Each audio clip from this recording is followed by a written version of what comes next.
Soo dhawaada saaxiibayaal, hadda halkan ku cusub tahay waa inaad subscribe soo dhahdaa fiidiyowgana like saartaa. Bilowga filimka waxaan aragnaa afar nin oo militari ah oo ku dhumay dagaal weyn oo ku socday gudaha badda.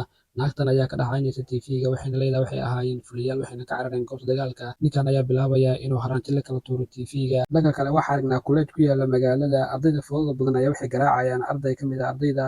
Isla markii waxaa imaanaya goobta macallimiinta wayna kala celinayaan ardayda waxayna bilaabayaan inay qof walba u dhahaan waa inay aadaa xiisadaada. Laakiin ardaygan waa ardayga ugu gaangeystersan ardayda wuxuuna bilaabayaa inuu u hanjabo macallimada oona dhaho haddaad isku daydo in aniga afka la soo gasho afka ayaa kaa jaraya. Isla markii waxay u imaanaysaa maamulaha kuleejka waxayna ku dacweynaysaa ardayga wuxuu ku dhahay laakiin wuu ka dhiga adeegaya waxayna bilaabaysaa inay iska baxdo. Iyadoo kasoo bixaysa kuleejka ayaa wadada waxaa u gelaya tiimka uu hogaaminayo ardaygii hadayta u booteynayay ina bilaabaya gaarigeeda qaybta furaha inay ka mariyaan koolo inay ku jeesjeesaan. Waxay bilaabaysaa inay furaha ku cariiriso wuuna u furmaya waxayna bilaabaysaa inay ku agshimayso laakiin way kusoo ordayaan waxayna gudaha u galaysaa gaariga wayna ku candhuufayaan gaariga. Isla markii waxay bilaabaysaa inay meesha ka cararto. Dhanka kale waxaa aragnaa macallimada oo subax sida ku aalamiiteynaysa banaanka xeebta. Ninkan feeraha weyn ayaa loo soo adeegsanaya si uu waxyeelo u geysto macallimada wuxuuna ku dhufanaya lugta isagoo rabo inuu sii garaacayo. Waxaa kasoo gaaraya John oo ka mid ah militarigii kasoo dhumay goobta dagaalka oo ku cusub magaalada wuxuuna keenayaa isbitaal wuuna dabiibaya. Aad ayay ugu farxaysaa inuu badbaadiyey waxayna leedahay waa inaa shaqadeeda aadaa laakiin way socon weynaysaa.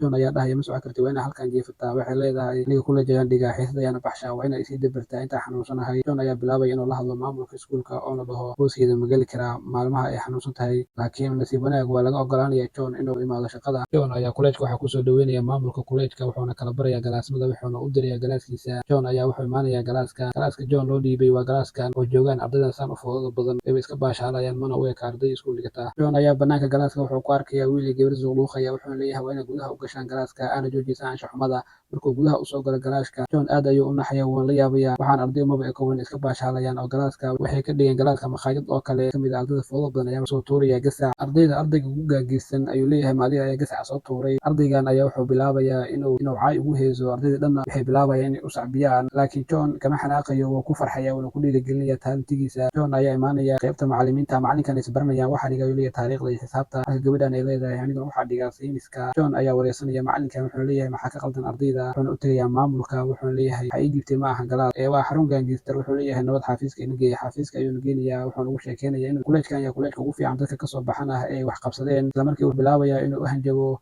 oo soo qaato alwaax meesha yaalay oo yidhahda hal fir ayaan ku jebinayaa. Dhanka kale John ayaa baxaya wuxuuna u tagayaa saaxiibadiisa isagoo wata qariirada iskuulka wuxuu leeyahay iskuulkan waxaa ku nool gaangeyster aad u waaweyn waa inaa ku xirtaan meel walba kaamira.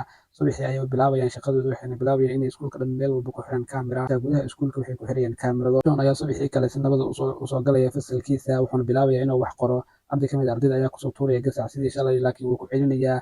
Ardaygii ayaa bilaabaya inuu John weerar kusoo qaado laakiin isla markii gacanta ayuu dhaawac ka gaarsiinayaa. Arday kale oo ka mid ah ayaa u booteynaya John asna wuxuu bilaabayaa inuu farta ka jebiyo halka ardaydii kale ay la yaabayaan John ficilkiisa. Markii labadaas arday dhaawac la gaarsiiyey waa kuwan ardaydii kale bal fiiri waa ayaga u eg dooro qoridoo kale aawo dadkii buuqayay way wada cabsadeen. Ardaydii dhaawac la gaarsiiyey isla waqtigaas waxay bilaabayaan inay iskaga baxaan galaaska. Maamulka kuleejka ayaa ugu imaanaya ayagoo lagu dabiibayo qaybta isbitaalka ee kuleejka wuxuu leeyahay yaa saa idiin soo galay waxay ku leeyihiin waa macallinka cusub aad keentay fasalka wuxuu bilaabaya sida u dhaqsiyaha badan inuu ku imaado fasalka wuxuuna wacaya security-ga askari ka mid ah laakiin wuxuu arkayaa ardadii oo jawi degan ku jirto cashirna la siinayo uu kasoo laabanaya.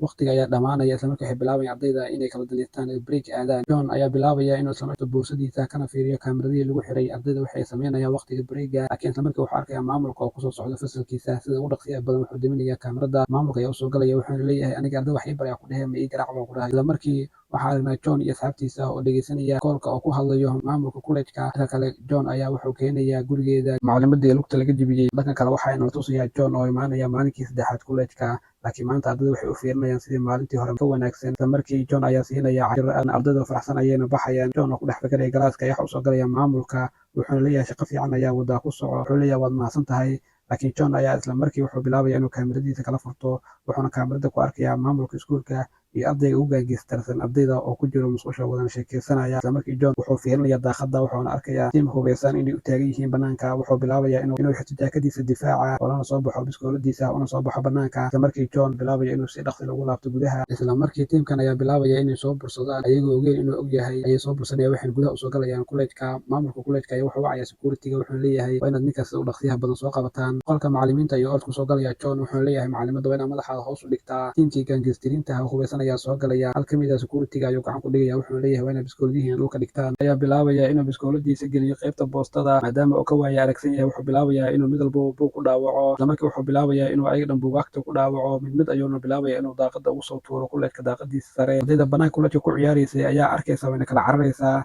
Mid labaad ayuu kasoo tuuraya daaqada kuleedka, waxaana arkaya maamulka, wuxuuna bilaabaya inuu u waco booliska. Laakiin mid ka mid ah gaangistariinta ayaa biskooladii John gacan ku dhigaya, wuxuuna bilaabayaa inuu John ku dhaawaco. Waxaan aragnaa John oo iska siibaya jaakada difaaca ah, ayna xabadii wax dhaawaca jidhkiisa gaarsiin. Dhanka kale, macalimadii dhaawaceed ayaa waxa uu keenaya ubax saaxiibkeed oo ka mid ah macalimiinta kuleedka. John ayaa waxa uu soo dhacaya lambar oo sheegaya inay gaangistaro inay banaanka magaalada kula wareegsanayaan daroogo iyo lacag. John ayaa bilaabaya inuu weerar ku qaado, wuxuuna soo qaadanaya lacagta. Subaxii ayuu bilaabaya inuu microphone dheer soo qaato kuna wacdiyo ardayda inay wax bartaan, laakiin kuleedka ayaa imaanaya asagoo aad u qaylinaya, wuxuuna leeyahay ma samayn kartid midaas. John ayaa bilaabaya lacagtii oo kasoo qaada gaangistariinta inuu ardayda ugu deeqo. Laakiin habeenkii John oo sii socda xaafadiisa waxaa soo weeraraya laba nin oo saaran gaari, waxayna ku furayaan xabad. John ayaa gaarigiisa dhex galaya guri. Maamulka kuleedka ayaa waxa uu soo dhacaya lambar sheegaya in John laga takhalusay. Habeenkaas laba ka mid ah macalimiinta ayaa imaanaya iskuulka, waxay arkayaan inuu xiran yahay ayagoo dhex wareegaya iskuulka. Waxay arkayaan maamulka iskuulka oo kala wareejinaya daroogo aad u badan iyo hub. Maamulka iskuulka wuu shakinaya, wuxuuna raadinaya ayaga, laakiin nasiib xumo macalinka ayuu gacanta kusoo dhigaya, wuxuuna bilaabaya inuu meeshaas ku qaarijiyo. Dhanka kale, John ayaa helaya xog nin ka ganacsada daroogada, wuxuuna u tegaya gurigiisa, wuuna dhaawacaya. Dhanka kale, waxayna la tusayaa gaangistariintii oo jooga gudaha guriga macalimadda iyadoo u afduuban. Albaabka ayaa lasoo garaacaya. John ayaa soo garaacaya, hal ka mid ah gaangistariinta ayuu dilaya, laakiin macalimadda ayaa lagu qabanaya biskoolad, waxaana la bilaabaya gaangistarka asagoo rabo inuu John u dhameeyo ayaa waxaa xabad ku dhufanaya arday ka mid ah ardayda. Dhanka kale, John iyo waxaa aragnaa maamulka kuleedka oo isku gacan qaadaya. Maamulka kuleedka hal dharbaaxsho lagu dhuftay ayuu ku naf weynayaa. Dhammaadka filimka waxaa aragnaa John iyo saaxiibadiisa oo banaanka ugu soo baxaya kuleedka.